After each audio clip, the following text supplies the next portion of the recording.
Welcome to Telugu focus TV. నేను మీ Srinivas Reddy. YCP కనుక ఓడిపోతే జగన్మోహన్ రెడ్డి గారి ప్లాన్ ఏంటి? ఇది నిజంగా గెలిస్తే ఓకే, ఒకవేళ ఓడిపోతే జగన్ అన్న ఎటువంటి ప్లాన్ చేస్తారు?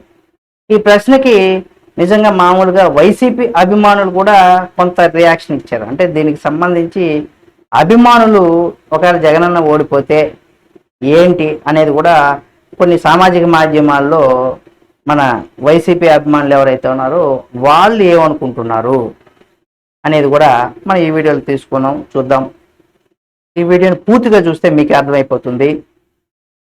ఏపీలో వైసీపీ గెలుస్తుందని వైసీపీ అభిమానుల్లో పూర్తి స్థాయిలో ఒక క్లారిటీ అయితే ఉంది.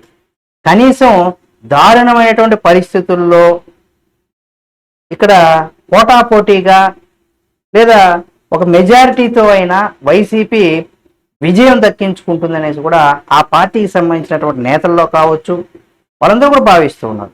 అయితే వైసీపీ కనుక ఓడిపోతే జగనన్న ప్లాన్ ఏంటి అనేది ఎప్పుడైనా ఆలోచించారా?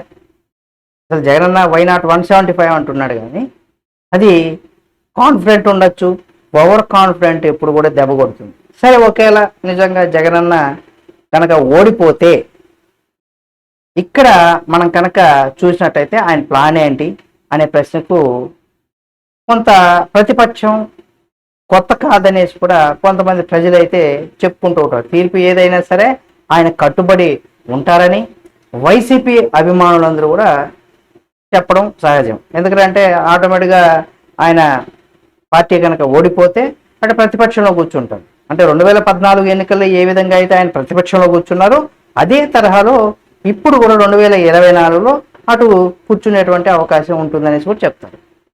అమలు కాని హామీలు ప్రకటించి గెలవడం కంటే ఇక్కడ సాధ్యమయ్యే హామీలను ప్రకటించి ఓడిపోయినా పర్వాలేదనేసి జగన్ భావించారనేసి కూడా కొంతమంది చెప్తూ ఉంటారు. జగన్మోహన్ రెడ్డి గారు కూడా మనం కొన్ని సామాజిక మాధ్యమాల్లో ఇవన్నీ కూడా చూస్తే వాళ్ళు భావిస్తున్నట్టుగా చెప్తున్నారు. ఎందుకంటే జగన్ మొండోడని, ఆయన నిర్ణయాలు ఎప్పటికీ మారవని, గత 5 ఏళ్లలో జగన్మోహన్ రెడ్డి గారు ఏ నిర్ణయం తీసుకున్నా సరే ప్రజలకు మంచి కోసమే తీసుకున్నారని, ఆర్థిక పరిస్థితుల వల్ల కొన్ని హామీలు అయితే అమలు చేయలేకపోయారనేసి కూడా ఉండవచ్చు అనేసి కూడా కొంతమంది నెటిజన్లు ఎలాగైనా అంటే ఇప్పుడు నాకు నచ్చిన హీరో సినిమా వస్తే అది ఫ్లాప్ అయినా సరే నేను ఏ విధంగా దాన్ని అరే సినిమా అయితేరా సూపర్గా లేదు కానీ హిట్ అవుతుందిరా, ఎందుకంటే ఈ సీన్లు ఉన్నాయి సూపర్గా ఉందని ఎట్లా మనకు నచ్చిన వాళ్ళ గురించి మనం వాళ్ళు తప్పు చేసినా సరే దాన్ని ఏ విధంగా ఇది తప్పు కాదు అని మనం ప్రూవ్ చేయడం కోసం మనం ఏ విధంగా చెప్పుకుంటామో సేమ్ అదే విధంగా అంటే అమలు చేయలేనటువంటి హామీలు ఇచ్చి అవి చేయలేకపోవడానికి గల కారణాన్ని చాలా కొన్ని ఆర్థిక పరిస్థితుల కారణం వల్లనే ఆ హామీలన్నీ కూడా అమలు చేయలేకపోయి ఉండవచ్చు అనేసి కూడా ఇలా సాఫ్ట్గా చెప్పే ప్రయత్నం చేస్తారు. సేమ్ అందుకే మీకు ఎగ్జాంపుల్ చెప్పా, సినిమా ఏదైనా ఫ్లాప్ అవుతున్నా కానీ దాన్ని మనం చెప్పుకునేది.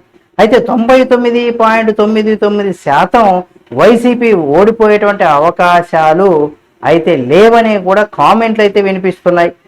సరే మంచిది, ఎవరు అధికారంలోకి వచ్చినా ప్రజలకు మంచి చేయాలి అనేది కూడా సర్వసాధారణం, ఏ పార్టీ ఎవరు వచ్చినా సరే. అయితే ప్రజలకు జగన్ ఎప్పుడు అండగా ఉంటారనేసి కూడా నెటిజన్ నుంచి కూడా అభిప్రాయాలు వ్యక్తం అవుతున్నాయి. ఎందుకంటే 2019 ఎన్నికల్లో 151 ఎమ్మెల్యే స్థానాలు కూడా విజయం సాధించిన చరిత్ర జగన్మోహన్ రెడ్డి గారిది. చరిత్ర కూడా సృష్టించారు, వెరీ గుడ్. అయితే ఈ ఎన్నికల్లో సైతం మ్యాజిక్ రిపీట్ అయ్యే ఛాన్స్ అయితే లేదనే కూడా కామెంట్లు అయితే వ్యక్తం అవుతున్నాయి. అన్ని సీట్లు అయితే గెలవరు అనేసి. అయితే ఏపీలో వైసీపీ గెలిచినా ఓడినా బీజేపీ సపోర్టు వైసీపీకి ప్రత్యక్షంగా పరోక్షంగా సపోర్ట్ ఉంటుందనేసి కూడా పొలిటికల్ వర్గాల్లో అయితే వినిపిస్తూ ఉన్నాయి. జగన్ను మాత్రం తక్కువగా అంచనా వేస్తే ఏం జరుగుతుందో ఇప్పటికే పలు ఎన్నికల్లో ప్రూవ్ అయిందనేసి కూడా కొంతమంది అయితే కామెంట్లు చేస్తూ ఉన్నారు. అయితే ఎప్పుడు కూడా గత ఎన్నికల్లో 2019 ఎన్నికల్లో జగన్ కొంత తక్కువ అంచనా వేయడం, ఒక్క ఛాన్సు అని ఇవ్వమని జగన్మోహన్ రెడ్డి గారు అడగడం, తన తండ్రిలాగే జగన్మోహన్ రెడ్డి గారు కూడా చేస్తారని ప్రజలు నమ్మారు. ఒక ఛాన్స్ అంటే అవకాశం కల్పించారు.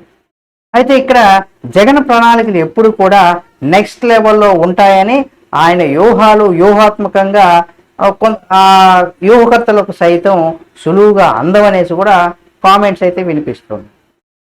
నిజంగా అంత జగనన్నకు నిజంగా అంత స్ట్రాటజికల్గా ఉండేడుగా ఉంటే ఊరికేనే దగ్గర 45 మందో 100 మందో సలహాదారులని చెప్తూ ఉంటారు. నాకు తెలిసి 40-45 మంది ఉన్నారు, కొంతమంది 100 మంది కూడా ఉన్నారని చెప్తూ ఉంటారు. మరి ఇంతమంది సలహాదారులు ఎందుకు పెట్టుకున్నారు? అయితే అదే కనుక ఉన్నట్లయితే గత ఎన్నికల్లో 2019 ఎన్నికల్లో ప్రశాంత్ కిషోర్ అనే ఒక వ్యూహకర్తను ఎందుకు ఆయన పార్టీకి సంప్రదించి పెట్టించుకున్నారు? ఇది కూడా మనం ఆలోచించాం. సరే, ఓకే, నాలెడ్జ్, తెలివితేటలు, టాలెంట్ అనేది ఎప్పుడు కూడా మన వర్మ గారు చెప్పినట్టు ఎవడబ్బు సొత్తు కాదు టాలెంట్ అని చెప్తూ ఉంటారు. నిజంగా జగన్మోహన్ రెడ్డి గారికి అంత టాలెంట్ ఉండొచ్చేమో. కాకపోతే ఇదేంటంటే అంతమంది సలహాదారులు ఎందుకు? మరి ఉన్నా కానీ వాళ్ళు చెప్పిన సలహాలు పాటిస్తారా అంటే కొంతమంది అయితే చెప్తున్నారు జగన్మోహన్ రెడ్డి గారు ఎవరి మాట వినరు అనేసి కూడా అంటూ ఉంటారు. సరే, అదన్నా పక్కన పెడితే, అయితే ఇక్కడ కనుక మనం చూసినట్లయితే ఇక్కడ ఆయన వ్యూహకర్తలకు కూడా అంత సులువుగా అర్థం కావని కామెంట్లు అయితే చేస్తున్నారు. అయితే రాయలసీమ జిల్లాలో జగన్కు మళ్ళీ సీఎం చేస్తాయనేసి కూడా చెప్తున్నారు కొంతమంది. ఇందులో ఎలాంటి సందేహం అక్కర్లేదనేసి కూడా చెప్పుకొస్తున్నారు. అయితే పచ్చ మీడియా ఛానల్లో సైతం షాక్ ఇచ్చేలాగా ఎన్నికల ఫలితాలు ఉండబోతాయనేసి కూడా కొన్ని పొలిటికల్ వర్గాల్లో వినిపిస్తూ ఉంది. ఎన్నికల పరిస్థితులు ఏ పార్టీకి ప్లస్ అవుతాయో, ఏ రాజకీయ పార్టీకి మైనస్ అవుతాయో అనేది కూడా మనం చూడాల్సినటువంటి పరిస్థితి ఉంది. ఇటువంటి సందర్భంలో నిజంగా జగన్మోహన్ రెడ్డి గారు కనుక ఓడిపోతే, ఇప్పుడు ఒకవేళ కనుక ఓడిపోతే ఆ పార్టీకి సంబంధించిన వాళ్ళు ఏం చెప్తారంటే, మేము ఓడిపోవడానికి గల కారణాలు ఏంటంటే మేము 100% నెరవేర్చలేదు, కేవలం 0.1% మాత్రమే నెరవేర్చలేకపోయాము, మిగతా అన్నీ నెరవేర్చేసామనేసి కూడా చెప్తూ ఉంటారు. అది ఏంటి? ఆర్థిక కారణాల వల్ల ఆవు కూడా మేము నెరవేర్చలేదు అని చెప్పుకుంటాం. నిజంగా అది నిజమేనా? ఆ విధంగా ఉందా? జగన్మోహన్ రెడ్డి గారు ఆ రకంగానే ఓడిపోతారా? ఒకవేళ ఓడిపోతే సంక్షేమం మీద పెట్టినటువంటి దృష్టి అభివృద్ధి మీద పెట్టలేదనేసి యువత కావచ్చు, గవర్నమెంట్ ఉద్యోగులకి ఏదైతే జగన్ అని చెప్పుకొచ్చారో సిపిఎస్ రద్దని, ఏటా జాబ్ క్యాలెండర్, మద్యపాన నిషేధం అని ఇలా చెప్పుకుంటూ పోతే దగ్గర 100 పైచీలకు జగన్మోహన్ రెడ్డి గారు హామీలు మీరు కావాలంటే చూడొచ్చు.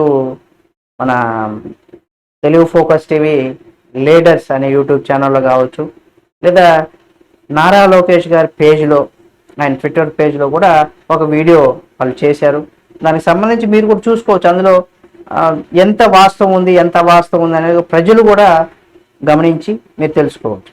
సరే, ఏది ఏమైనా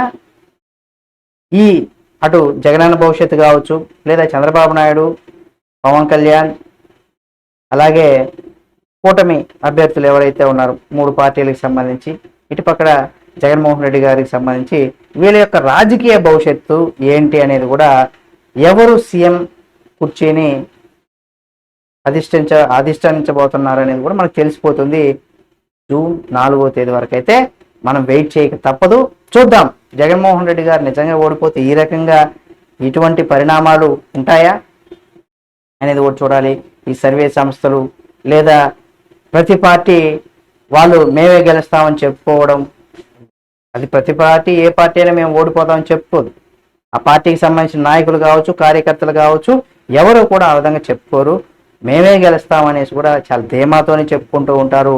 ఏదేమైనా సర్వేలు చెప్పినా, ఎవరైనా చెప్పినా ఈసారి చాలా ఓట్ పర్సంటేజ్ పెరిగింది. ఇది పెరగడానికి గల కారణాలు, వాళ్ళు మా సంక్షేమం చూసి ఈ ఓట్ పర్సంటేజ్ పెరిగిందని వైసీపీ ప్రభుత్వం పైన, పాలన పైన వ్యతిరేకతతో ఉన్నారు, అందుకే ఓట్ పర్సంటేజ్ పెరిగిందనేసి కూడా ఇటు కూటమి అభ్యర్థులు చెప్తున్నారు. ఇందులో ఏది వాస్తవం అనేది తెలియాలంటే మనం జూన్ 4వ తేదీ వరకు అయితే వేచి చూడాల్సిందే. చూద్దాం ఏం జరుగుతుంది అనేది కూడా. ఇలా జగన్మోహన్ రెడ్డి గారికి సంబంధించి, చంద్రబాబు నాయుడు గారికి సంబంధించి, పవన్ కళ్యాణ్ గారికి సంబంధించి, ఇలా అన్ని రాజకీయ పార్టీ నాయకులకు సంబంధించి, మీ అభిమాన రాజకీయ నాయకుల వీడియోలకు సంబంధించి ఎప్పటికప్పుడు మీ ముందుకు తీసుకొస్తుంది మా తెలుగు ఫోకస్ టీవీ ఛానల్. కాబట్టి మీకు ఇష్టమైనటువంటి రాజకీయ నాయకులు ఎవరనేది కూడా కామెంట్ రూపంలో తెలియచేయండి. ఈ ఎన్నికల్లో ఎవరు గెలుస్తారో కూడా కామెంట్ రూపంలో తెలియచేయండి. మరో మంచి వీడియోతో మీ అభిమాన రాజకీయ నాయకులకు సంబంధించి మేము ముందుకు తీసుకొస్తాం. కాబట్టి మా Telugu focus TV channel subscribe చేసుకొని పక్కనే ఉన్న బెల్ బటన్ ఒకరు మాత్రం మర్చిపోకండి.